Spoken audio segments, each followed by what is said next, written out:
Mga po, si Attorney Bundok dumating na po mga kababayan. Ayan na po, no? Si Attorney Bundok dumating na. Good morning, Attorney. Ayan na po, dumating na po dito. Ayan na po, biglang dumating. Sabi ko na nga eh. Diba? Sabi ko na nga, biglang dumating eh. Ayan, nandito na po si Attorney Jamie Bundok. Ayan. Ayan, biglang dumating po si Attorney. Ayan. Palike and share po mga babae, palike and share po. Ayan po si Attorney, biglang dumating. Sabi ko na nga eh, di ba? Sabi ko na nga, biglang dumating eh. Ayan na po, si Attorney Jamie Bundok. Mga kababayan, palike and share po, palike and share. Palike and share po mga kababayan. Like and share po ng ating live.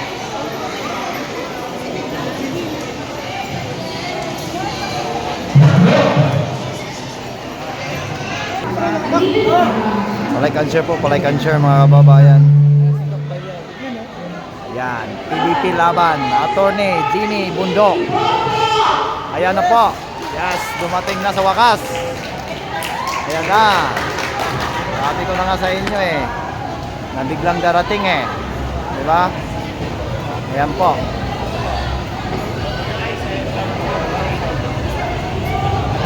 Like and share mga babayan. Like and share po, like and share. Hello, yan. Ayan po, si Jamie Bundok. Attorney Jamie Bundok sa bayan ng Malibay. At kasama ang dentista at doktora ng bayan. Panapagan po natin, Doc Joey Balyao! Like and share po mga babayan. Napakalaki ni Attorney. Para magkahagin lang kami. Like and share po, like and share ng ating live. Yan.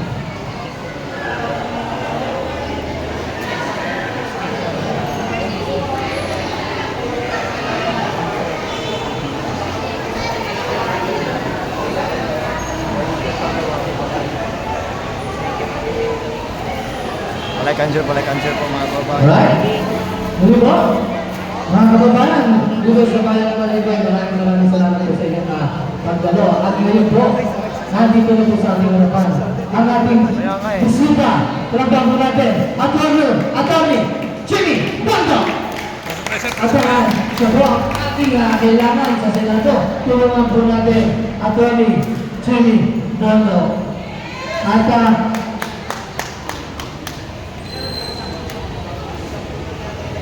like and share mga babayan.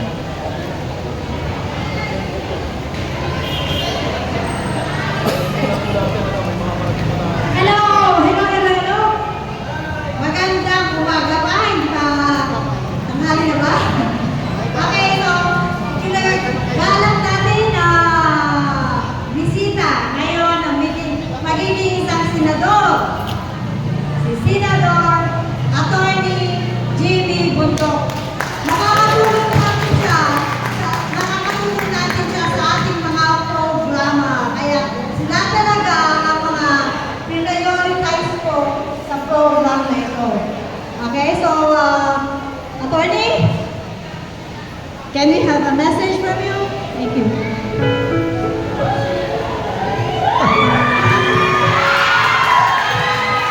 magandang umaga sa inyo lahat. Sana ho, naaalala niyo pa ako.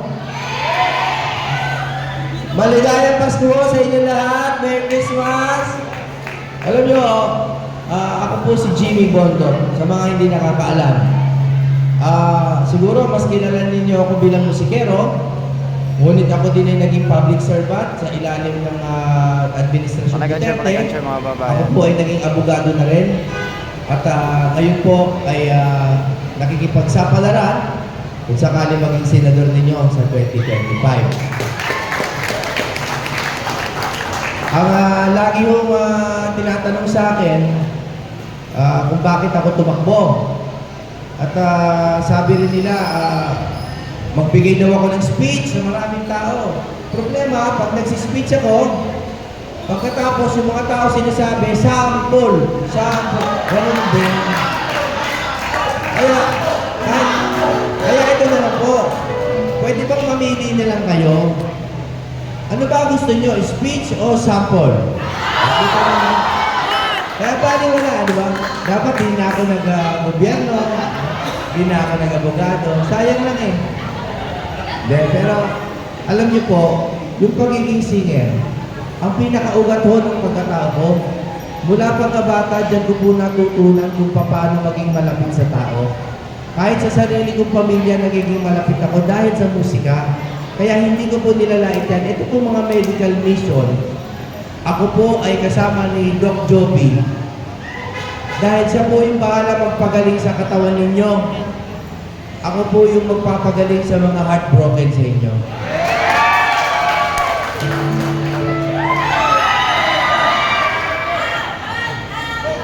Pwede ba akong... Pero may mga gusto lang kayo bahagi kung okay lang. May gusto lang kayo bahagi. Alam ko yung political... Ito, maging honest kayo. Sino sa inyo ang sawang-sawa na sa politika? Yung totoo lang. Pakitaas sa kamay. Yung sawang-sawa na sa politika. Kami. Yung Kailangan gusto natin. Kami mo nagtuwanan tayo. Bakit po? Alam niyo ba kung bakit kayo sawan-sawa sa politika? Dahil po, ang mga politician, nung na-discover yung internet, nakita po nila na kapag pinag-away-away nila tayo, araw-araw tayong pag-awayin, tumataas ang boto nila. Alam mo ba ninyo yun? Nung natuklasan nila yun a decade ago, nung nalaman nila na habang pinag-aaway tayo, lalong tumataas ang engagement at tumataas ang boto, eh di nagbayad sila ng mga operator para pag-awayin tayo sa bawat maliit na bagay. Tumataas ang ratings nila. Ito lang po ang payo ko, konting payo lang. Una po sa lahat, huwag po kayo magpauto sa media. Huwag kayo magpauto. Tandaan niyo po yan. Halimbawa, sa medicine, Doc, diba? Usok-uso ngayon. Pupunta sa Google, aalamin ninyo yung sakit niyo. Mali po yun. Pumunta po kayo sa doktor. Kaya po huwag kayo magpapauto sa internet. Yan ang number 1 po payo. Number 2, patibayin niyo po yung mga pamilya ninyo. Patibayin ninyo. Lalo na yung mga anak ninyo, ilayo niyo yan sa internet. Kasi po, ang binibenta sa internet, away. Away ang binibenta sa internet. Kilala ko po yung mga tao na gumagawa niya. Number 3, huli kong payo, ito naman suggestion lang. Huwag na ho kayong bumoto ng trapo para awa niyo. Kahit hindi ako iboto niyo, wala akong pakialam. Huwag niyo lang po iboto ang trapo. Para awa niyo. Alam niyo po ako, abogado, pero mas ang pagkatao ko talaga, musikero ako, gusto ko nagpapaligaya ng tao. Kaya kung papasok ako sa politika, sabi nila, Senator Jimmy, pag-awayin niyo yung mga tao, pag-awayin niyo para iboto ka. Hindi totoo yan. Sinasabi sa akin ng mga operator yan. Ito, pangako ko sa inyo, hindi ko gagawin sa inyo. Dahil para sa akin ho, ang politician, naalala niyo ba yung dating commercial sa baterya ng kotse, yung kabit and forget? Naalala niyo yan? Di ba, ang baterya ng kotse, pag kinabit, forget, dapat hindi mo na isipin. Ang motto ko ho sa politika, elect and forget. Pag kami ho, nahalal na, dapat na kalimutan niyo na kami. Huwag niyo na kami pag-away. Alamin niyo na lang yung mga basic na policy. Pero ang pinagtutuunan dapat ng buhay ninyo, yung inyong paghahanap ng kaligayahan sa buhay. Dapat ho, hanapin niyo yung kaligayahan ng pamilya ninyo, ng anak ninyo, edukasyon, pagkain, kaligayahan, pagmamahal, pag-ibig. Yan po ang hanapin niyo. Huwag away sa politika. Kaya ako, I always speak from the heart. At ang laging sinasabi sa akin, napakadaming analyst, Sir, hindi kayo mananalo niyan. Sabi ko, wala akong pakialam. Hindi ko pag-aawayin ng taong bayan. Kaya nga pag nandito ako sa mga ganito, tuwan-tuwa ako pag pinapag-sample niyo ako, tuwan-tuwa ako pag pinapakanta niyo ako. Tuwan-tuwa ako. Dahil ang politika ngayon, pinaghihiwalay kayo. Hayaan po natin ang musika na pagbuklutin tayo. Yan po, hindi po talaga ako trapo. Kaya kita niyo kung magsalita ako, hindi ako yung tipong nag-iiba ng Tagalog. Magandang umaga po sa inyong lahat at Hindi po ako ganon. Kaya kung yun po ang hinahanap nyo, sorry, hindi ako trapo. Sorry. Gusto niyo ng pagbabago? Eh, ba't kayo naghahalal ng luma? Tama? Gusto niyo ba ng kaligayahan? Bakit sinusuporta niyo nag-aaway? Tama? Alam niyo yung away, totoo namang dapat nasa kongreso yan. Ang kongreso, dapat talaga nag-aaway yan. Pagtatagisan yan dapat ng mga pulisiya at ng ideya. Pero hindi natin dapat araw-araw nakikita. Araw-araw tayo nag-aaway, balik yan. Okay? Kaya ito po, Merry Christmas sa inyong lahat. Merry Christmas. Gusto nyo bang kantahan ko kayo? Ito na ang pinakamahalagang tanong dito. Dalawang tanong. Ako ba maaalala ninyo ang pangalan ko? Yan ang una kong tanong. Pangalawang tanong. Kakanta ako, di ba? May 20 ba kayo? Kahit may 20 na. Hindi ko hihingin. Hindi ko hihingin. Joke lang. Gusto ko lang po kayong pasayahin. Gusto ko po pag-upo namin yung buong PDB. Tignan niyo po yung PDB slate. Ha? Pag kami po umupo dyan, kalimutan niyo na kami. Paanda rin namin ng gobyerno, bibigyan namin sa inyo yung servisyo na dapat sa inyo. Tanggalin na si Tambalaw. Alam niyo po, may sisingit ako, tapos na dapat, dapat na dapat ako. 6 years po ako sa Pangkor. 6 years po kami namigay ng ayuda, ng tamang paraan. Yung tamang ayuda, ako po ang Vice President noon ng Corporate Social Responsibility. Yung tamang paraan, ang ayuda po ay gamot. Di ba? Magbibigay ka ba ng gamot sa walang sakit? Kasi pag nagbigay po tayo ng gamot o ng ayuda sa walang sakit, mauubos po ang kaban ng bayan. Ang ayuda po, sa atin na po dapat magsimula. Huwag po natin hanap-hanapin yan.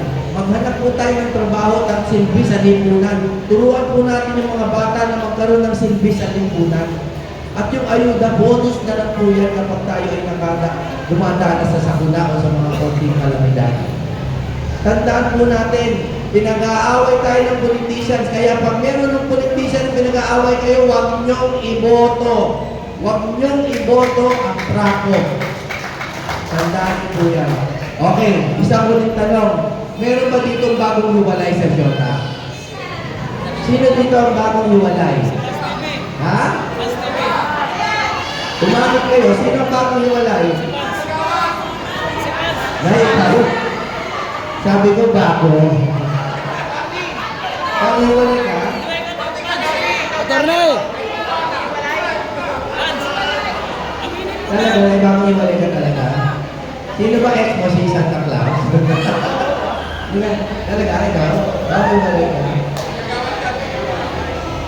Mukhang bagong hiwalay ka sa dugo mo. Sino pa? Sino pa dito ang bagong hiwalay? Meron ba ang bagong hiwalay? Ikaw? Sinawag ng kamera. Sino dito? Ay, yan na, inuulit ko lang sinabi ko kanina, wag mo kayo aasa na magsalita ako para politician na. Ako, ganito lang ako. Kaya kung ayaw nyo ng ganito, pasensya na lang po tayo. Ako, hindi talaga ako trapo. Pasensya na kayo. Hindi ko kayo lulukuhin yung mga salita ng mga matataan. Meron ba ditong heartbroken, lalaki naman, na pwede kong pakilala kayo naman? Dahil lang. Ano na to? Good life na ako, good life. O sige. Naalala niyo ba ang tao? Sige, mga kalis ka na. Hindi, maghanap tayo ng heartbroken talaga. Maghanap tayo ng heartbroken. One last time, yeah, goodbye.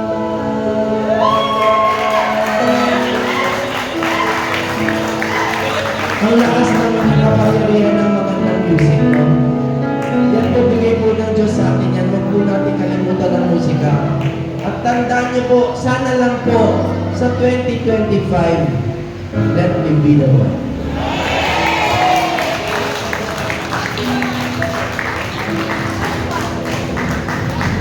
Alright, palagpakan po natin, Atty. Jimmy Bondo! Ang ating magiging bagong senador ng Republika ng Pilipinas. Maraming salamat po. Ang boto